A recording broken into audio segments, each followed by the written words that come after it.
Yo, what's going on, guys? DJS here, CollectiveKicks.com. Wanted to bring you guys a detailed look and review of these Y-3 printed boosts, and also give you guys an on-foot section towards the end of this video. Really, though, I'm just kind of doing this video and giving you guys my 2 cents on is it worth spending the extra to get a pair of these Y-3 boosts. And so I'll go ahead and show you guys the box. Again, I didn't show you guys the box in the unboxing video, but here you go. It's the Y-3 Retro Boost.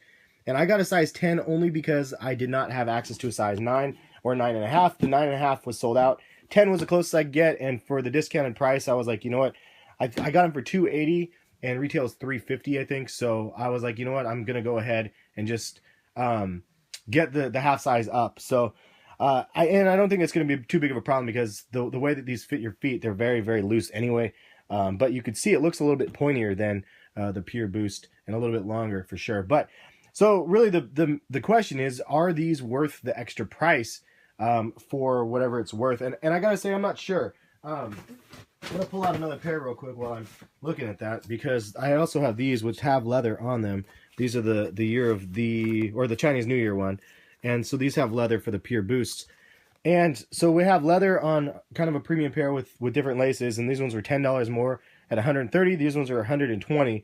These ones are $350. So $350, do the math. I mean, that's almost 3 times as expensive as the regular pair of Pure Boosts.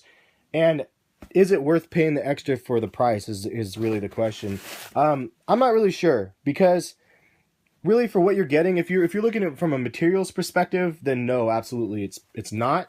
If you're looking at it from a style perspective, it's kind of a hit or miss. Yes, I mean, I wanted this shoe at $350. I knew it was $350, and I wanted this shoe. So for me, like, I knew they weren't going to make something similar to this in a cheaper model, so I ponied up and I paid for the extra on it.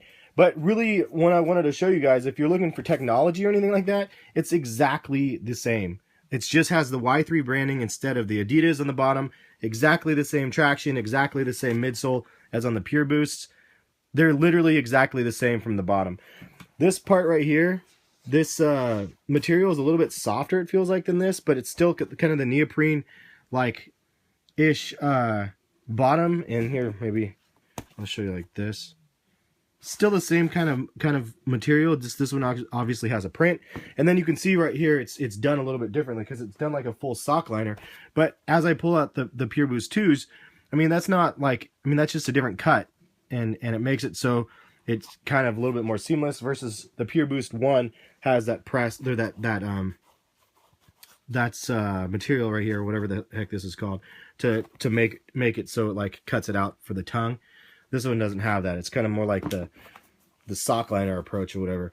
And then you have this cool strap across the middle, and the strap across the middle has these eyelets here in blue, and it has the guy's name, which I don't know how to say, Yamamoto, something like that. And I know that's like the Y-3 dude, but, and then these parts are leather. This is just plastic. And then you have the wax laces on here, the Y-3 on the other side of the strap, or on this, it's kind of like a stretchy band across the foot.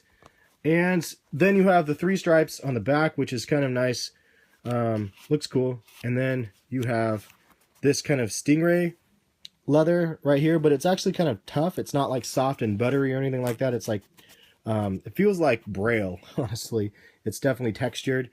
And then you have kind of a black matte black like above the boost area and stuff. So I mean, so if you're looking for technology wise, I mean, obviously, again, the Pure Boost just does a perfect job for that. If you want a little bit more stylized, then this is what you get. And I don't regret buying these. For me personally, they were worth buying. And so I personally, for me, yes, they're worth the extra, the $280. They're worth it because I really wanted the floral print. I liked the overall look of them.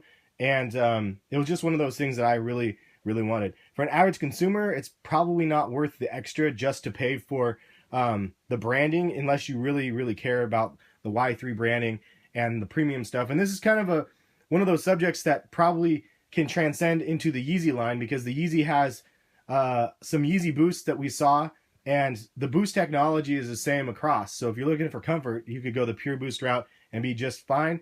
If you're looking for something more than that, then and maybe I'll just throw those right there. If you're looking for something more than that, and you want the designer appeal, then you'll have to pony up and pay the extra.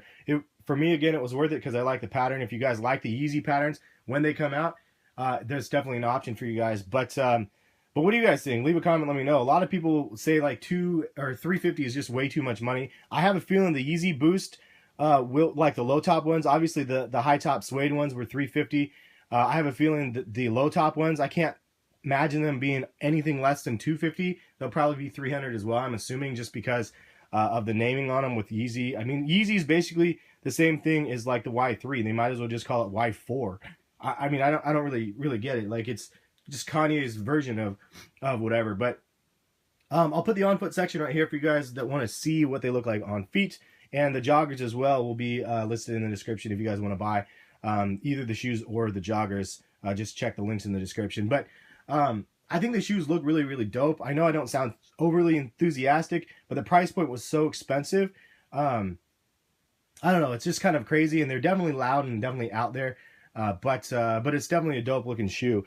I just, for some reason, I look at this sole and I mean, it's literally the same thing. The only difference is this kind of upper, and it's so minimalistic with the additional materials. So I definitely know what it feels like now to pay for just the designer name, which is something that I guess I'm not used to.